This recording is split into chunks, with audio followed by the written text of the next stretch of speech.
A pizza delivery man turned bomber, a religious cult based around dieting, and cannabis farmers killed by Bigfoot? Grab your popcorn. The world of true crime is stranger than fiction, and you can stream these documentaries today. Based on the book of the same name, this 5-part documentary series revolves around Jeffrey MacDonald, a Green Beret Army surgeon. MacDonald is sent to prison for killing his 2 young daughters and his pregnant wife. The documentary utilizes reenactments of what potentially happened based on trial transcripts, audio, and news coverage. Any good true crime documentary should be able to keep the viewer guessing, even if the information presented is public record. It's a fascinating and stylistic look at a decades-old case that still has people debating the innocence of Jeffrey MacDonald. Woody Allen's alleged sexual abuse of his daughter had been a well-known topic well before this HBO documentary series came out. But upon release, Allen vs. Farrow introduced many new eyes to the complicated and often disturbing actions of the once celebrated director. The series features old home videos and various interviews with family members, the most damning being Dylan Farrow, Allen's accuser. It's a very unpleasant look at a very disturbing and murky situation.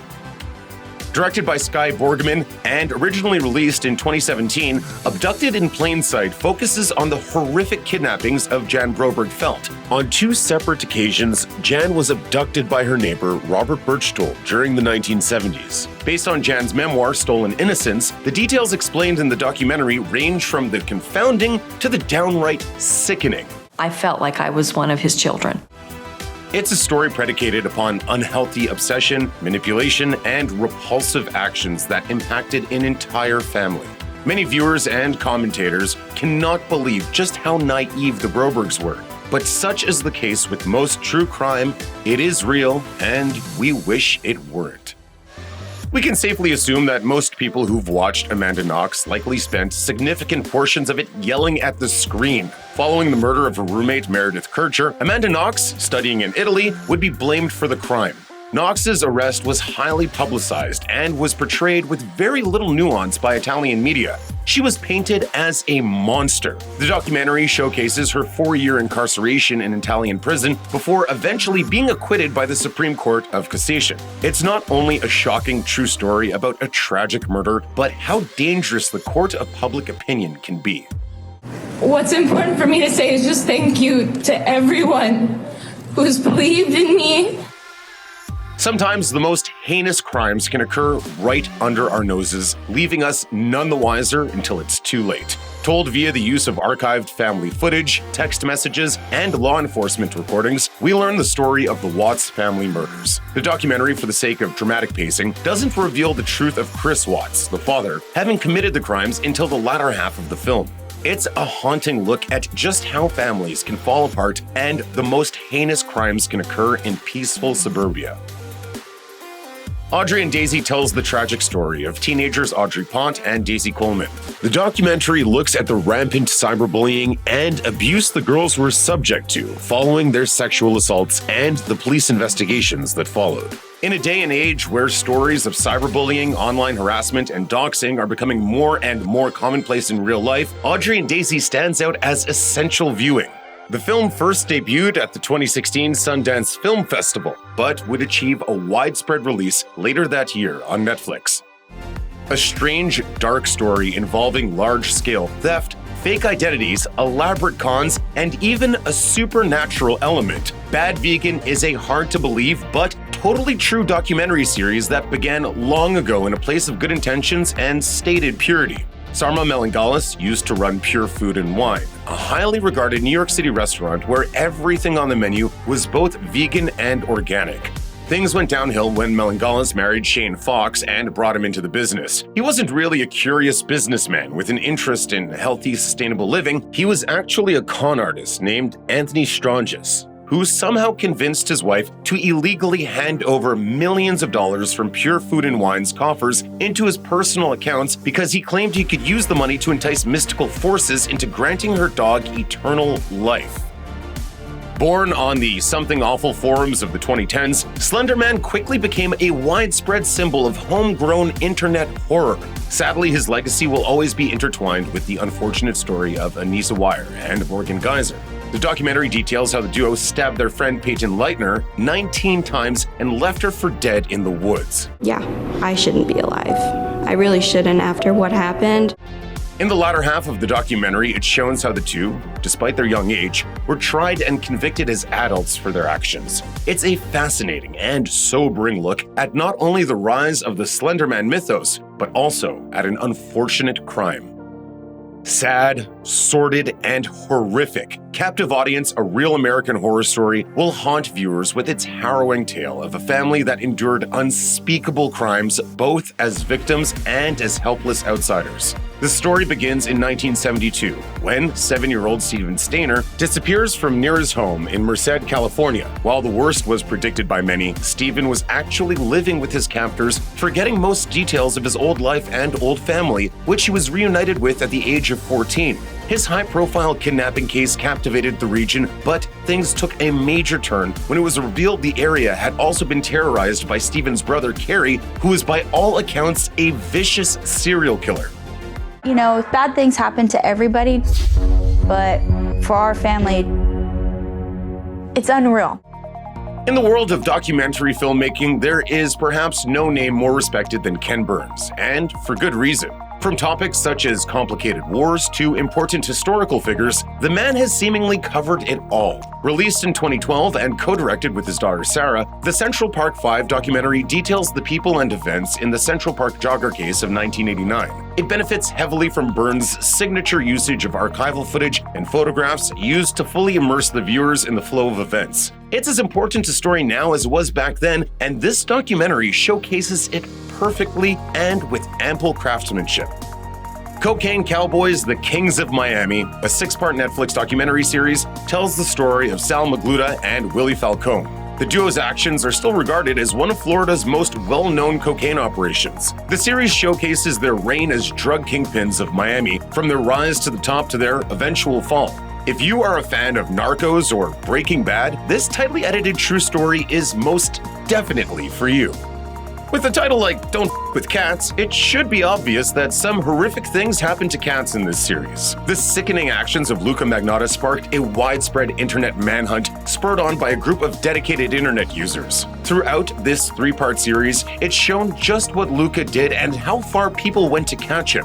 The series, through energetic editing and slick pacing, shows just how sick and depraved people can be, but also the tenacity of amateur sleuths. Evil Genius, the true story of America's most diabolical bank heist, details the death of Brian Wells, which occurred during what many referred to as the pizza bomber case. This is due to Wells, a pizza delivery man, being forced to commit the crime with a bomb strapped to his neck. It's a story you'd swear sounded 100% like Hollywood fiction, but it's real, and this documentary discusses it from every unbelievable angle. It's loaded with actual footage and images of the shocking events, as well as audio recordings and sobering testimonials. Kendrick Johnson, a student at Lowndes High School, was found dead inside of a rolled-up gym mat back in 2013. Director Jason Pollock and his team crafted a documentary that takes a harsh look at the strange circumstances around Kendrick's death. Through interviews with Kendrick's family and friends, it paints a clear picture of who he was before his untimely death. The film also follows the subsequent cover-up, serving as a hard reminder of just how one-sided and racist the justice system can be. It's a story about Kendrick's family seeking some form of justice for Kendrick that, sadly, may never come. Our family would get together every day, and we went down to Lowndes County Courthouse and stood there, and we asked, what if this was your child?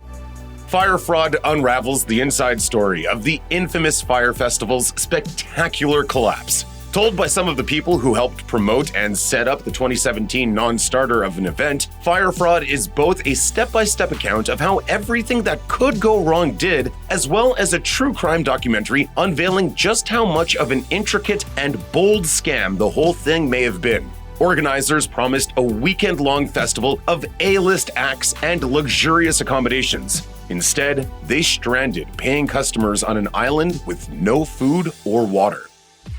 I Love You, Now Die, The Commonwealth vs. Michelle Carter is a 2-part documentary focusing on the death of Conrad Roy. Split into two parts, the prosecution and the defense, the documentary goes into detail about how Michelle Carter's texts influenced Roy's suicide. The documentary doesn't choose to fully paint Michelle as a villain, never condoning her actions but offering elaborations on her mental state. It's far from a pleasant watch, but it's still a riveting look at a tragic and complicated situation in which there were no true winners. I'll Be Gone in the Dark centers around the Golden State Killer, a man who terrorized California throughout the 1970s and 1980s and eluded capture for decades. This man is considered to have an extremely violent potential. But I'll Be Gone in the Dark isn't just about his crimes. It's also about the tireless efforts of pioneering true crime blogger, author, and victim rights crusader Michelle McNamara, who finally brought the Golden State Killer to justice through her exhaustive investigation.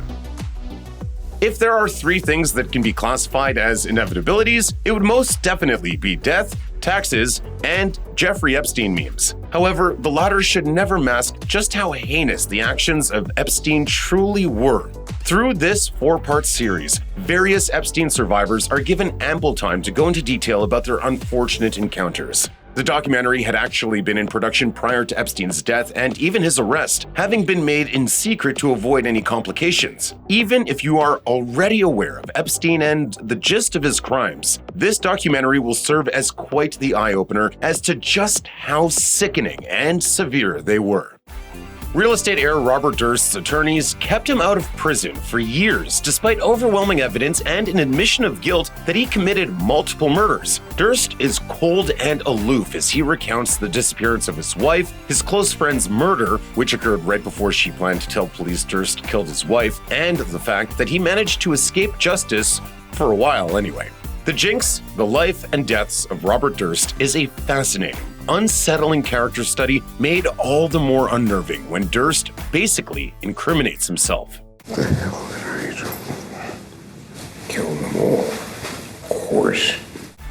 John Wayne Gacy is among history's most notorious serial killers. His name is often mentioned in the same conversations as Ted Bundy or Jeffrey Dahmer. Peacock clearly understood just how fascinating Gacy is, which is why they released John Wayne Gacy: Devil in Disguise in 2021. His crimes are made even more disturbing when you learn he was a beloved and trusted member of his community. He was so trusted, in fact, that he would often dress as his persona of Pogo the Clown for children's birthday parties. Who killed Sister Kathy? That is the question that the Netflix documentary The Keepers asks over the course of its runtime. The 7-episode documentary series takes a look at the murder of nun Kathleen Sesnick back in the late 60s. The series, unfortunately, does not end with the reveal of Kathy's killer, as they were never caught. It instead showcases the ripple effect it had on the people around Kathy. The world of professional sports often serves as the backdrop for many crimes and shocking actions, both big and small. In 2013, the world of professional football was turned upside down by the horrific actions of Aaron Hernandez. During that year's offseason, the tight end was arrested and charged for the murder of Odin Lloyd. Killer Inside: The Mind of Aaron Hernandez, a 3-part documentary, focuses on his conviction, how he's now perceived by his peers, and what factors led to the crime. This documentary focuses on the life and times of Elizabeth Carmichael, founder of the 20th Century Motorcar Corporation. Creator of a car known as the Dale, Elizabeth's life was rife with scrutiny and controversy in regards to her own past. The documentary does a good job at showcasing Carmichael's rise to prominence while also spotlighting her various identities, marriages, and legal issues. Using archival materials such as photos and audio recordings, combined with animation and photo collages, The Lady and the Dale paints a succinct picture of the story.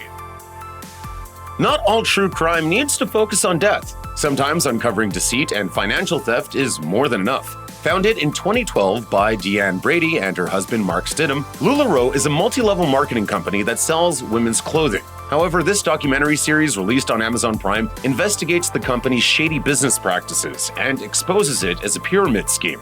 Despite the truth of their operation being exposed, LuLaRich is still very much in active business. Tonight, the company LuLaRich facing another lawsuit. The series talks with people inside LuLaRich and people on the outside investigating it. The slick editing and great pacing makes for a great watch. Making a Murderer is one of the most noteworthy true crime docuseries of the past few years. It's the story of Steve Avery, a Wisconsin man who falsely served 18 years in prison for the sexual assault and attempted murder of a woman who was attacked on a beach. It shows that a documentary series can be just as, if not more, enthralling than a fictional serialized drama, as long as the subject matter is captivating enough. Clocking in at 2 seasons, the series is a meticulously researched and tightly edited look at the failings of the justice system. McMillions focuses on the now infamous scam Monopoly promotion run by McDonald's for over a decade. Based on the famous Hasbro board game, the contest promised various large cash prizes, none of which were ever won legitimately. It goes into massive detail about this incredible scam run amok. It's far from graphic or disturbing, but it definitely excels due to its exemplary editing and stimulating subject matter. If you've seen The Act, starring Joey King and Patricia Arquette, then you'll be familiar with the events surrounding Gypsy Rose Blanchard. However, this feature-length documentary shows that truth is most definitely stranger than fiction, showcasing the story in its stomach-churning entirety. I just went on blind faith that a mother knows best. It details the sinister machinations of Gypsy's mother, Dee, and what led to her murder in 2015. Also detailed in the documentary is the topic of Munchausen syndrome by proxy, how Dee was a textbook case of it, and how Gypsy was a victim of it. If you found interest in the dramatization, then this documentary is most definitely required viewing. In this 4-part adaptation of the true crime memoir The Most Dangerous Animal of All, Gary L. Stewart attempts to identify and locate the biological parents of who gave him up for adoption. In the course of his research, Stewart makes a horrific discovery. His father may have been the Zodiac Killer, the infamous murderer who terrorized Northern California and taunted police with cryptograms in the late 1960s. Stewart enlists the help of a true crime author and a private investigator to not only find his father, but possibly also solve one of American law enforcement's longest-standing murder mysteries. In the mid-80s, Salt Lake City found itself rocked by a series of bombings carried by Mark Hoffman. He sent out 3 bombs to 3 separate people in the Salt Lake City area, resulting in 2 deaths. The documentary goes into detail about the various crimes that led to these bombings, including rampant counterfeiting and forgery. If you hadn't heard of these shocking events, then it would benefit you to give it a watch. Mark Hoffman doesn't get much mention alongside figures like Ted Bundy or Jeffrey Dahmer, but his story is still an immensely fascinating one. In 2010, Barbara Hamburg was savagely killed just outside her Connecticut home. Years later, with the crime still unsolved and shrouded in mystery, her son, documentarian Madison Hamburg, went looking for answers with his camera and a microphone. The filmmaker explores the suspicion brewing inside his own family. Perhaps his aunt or sister had something to do with his mother's death, or maybe his distant, divorced father, a former multimillionaire accused of financial crimes. Hamburg's murder could also have had something to do with a pyramid scheme called gifting tables. The documentary ultimately raises more questions than answers, but is never less than fascinating. On November 24th, 1971, a man who has become known as D.B. Cooper threatened the crew and passengers of a commercial flight, and then, with the fortune he demanded on his person, parachuted into the dark, chilly forest below, never to be seen again.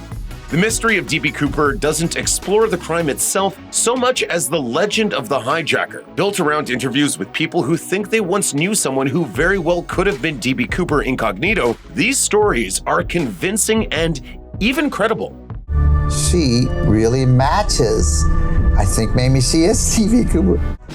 The name Richard Ramirez alone evokes memories of a time when Los Angeles was paralyzed with fear, panic, and uncertainty. The infamous Night Stalker menaced the City of Angels throughout the 70s, breaking, entering, and committing sickening crimes of increasing sadism. Night Stalker, the hunt for a serial killer, is told from the perspective of the detectives who hunted him and the few who survived him. If you are already familiar with Richard Ramirez, then this won't tell you anything new. But it's still a stylistic look at one of history's most sickening monsters. By exploring multiple time periods and slowly revealing connections between them, the puppet master hunting the ultimate con man tells the story of a con artist as audacious as he is deceptive.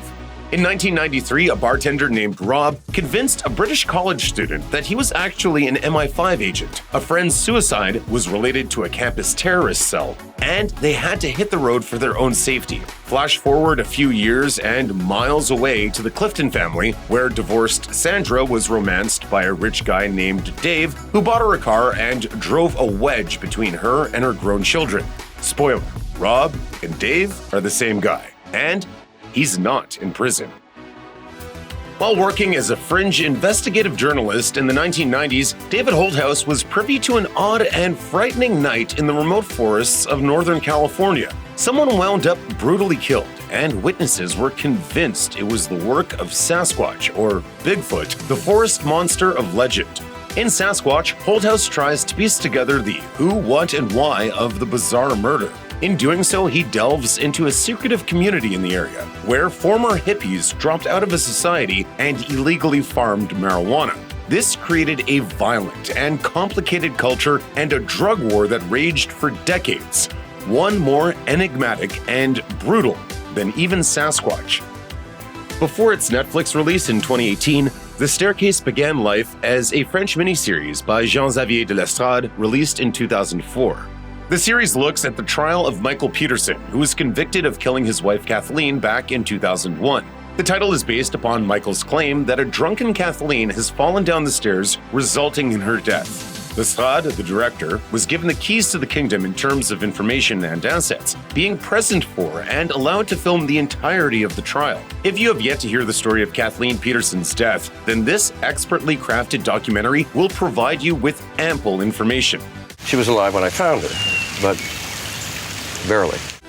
We could sit here and make claims that 6ix9ine's music itself is a crime, but we'll stick to the stuff we can prove in court. Danny Hernandez, or 6ix9ine's rise, fall, and subsequent comeback, has been a true sight to behold in terms of ridiculousness and rampant publicity. Supervillain, the making of Tekashi 6ix9ine, doesn't shy away from showing just how much of Hernandez's persona was intentionally built to gain notoriety, which it most definitely did. Whether you are a fan of 6ix9ine's music or not, it still makes for an engaging watch, further cementing his status as modern hip-hop's supervillain. This is one of many true crime stories so infamous that it made its way into our consciousness here in the United States despite taking place overseas. French television producer Sophie Toscan du Plantier was killed outside her vacation property in the winter of 1996. It was detailed that upon the discovery of her body in a laneway by her house, her face was so disfigured she couldn't be identified by her neighbors. It's a shocking story steeped in death and controversy about how a small community was forever changed by one horrific event. Long Island is no stranger to tragic and controversial events, one of the most famous being the Amityville murders of the 70s. But the tragic story that more should know about is the 1992 death of William Ford at the hands of a mechanic named Mark P. Riley. It's a documentary that discusses not only William's life and death, but the severe injustice that followed, from which the family is still reeling. The documentary, directed by Ford's own brother Jans, is far from an easy watch, but it's a necessary one, especially amidst current racially charged issues. Tales of the Grim Sleeper showcases the story of Lonnie David Franklin Jr., or the Grim Sleeper. From 1984 to 2007, in Los Angeles, California, the Grim Sleeper claimed 10 victims, taking a break from 1988 to 2002. The director talks with both friends and neighbors about Franklin, getting a clearer picture of who he was. It's a very standard true crime documentary, but the subject matter is intriguing enough to warrant a recommendation. In March 1990, the Isabella Stewart Gardner Museum, located in Boston, was robbed for $500 million worth of art. This is a Robbery, the world's biggest art heist, looks at the intriguing events and the subsequent investigations that, even today, haven't resulted in the discovery of the culprits. The amount of detail presented is impressive and thorough, and the series' stellar editing makes for a great watch. If you are a fan of heist stories and were itching for one in the nonfiction realm, then This Is a Robbery will most definitely scratch that itch. I keep talking about it because it's fascinating to me, because I was there.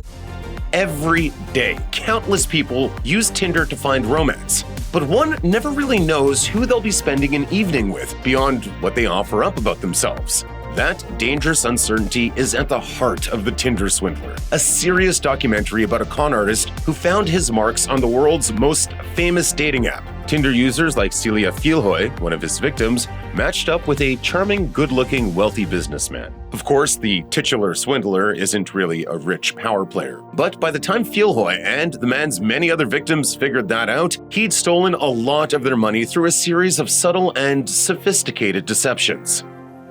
The story of Gwen Shamblin is one packed to the brim with deceit, toxic behavior, and rampant controversy. The Way Down, God, Greed, and the Cult of Gwen Shamblin is a simultaneously fascinating and mind-boggling look at how the cult of personality based around Gwen led to an actual cult.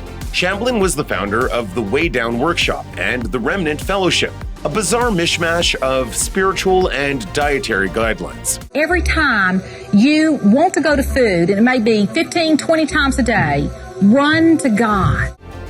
After Shamblin's death in a plane crash in 2021, more and more has been uncovered about who she really was and what truly went on behind the curtain. Who Killed Garrett Phillips tells the tragic story of a 12-year-old Garrett Phillips who was killed in his own home back in 2011. The man blamed for the crime was Oral Nick Hillary, who was accused by the predominantly white community of Potsdam, New York. The two-part documentary looks at the details of the case itself and just what Hillary was subjected to during and after the trial. It's a harsh reminder of the danger that can be done by the court of public opinion, which, in this case, was intensified by immense racial biases. Why Did You Kill Me focuses on the death of 24-year-old Crystal Theobald amidst a gang shootout back in 2006. It would later be revealed the gang ambush was due to a case of mistaken identity. Crystal's mother, Belinda, present for the shootout, promised her dying daughter that she would find who did it. Her methods, using fake MySpace accounts to find whoever was responsible, makes for a truly engaging documentary. It's a fascinating look at social media's presence and utilization in homegrown solving efforts. Wild Wild Country covers the shocking events concerning the guru Bhagwan Shree Rajneesh, who garnered an immense following during the 70s and founded the community of Rajneeshpuram in Oregon. This 6-part Netflix series is packed to the brim with first-hand accounts and ample archival footage, all used to shocking effect. If the story of Bhagwan Shree Rajneesh has flown under your radar, we highly recommend giving this one a watch. Check out one of our newest videos right here. Plus, even more Looper videos about your favorite true crime series are coming soon. Subscribe to our YouTube channel and hit the bell so you don't miss a single one.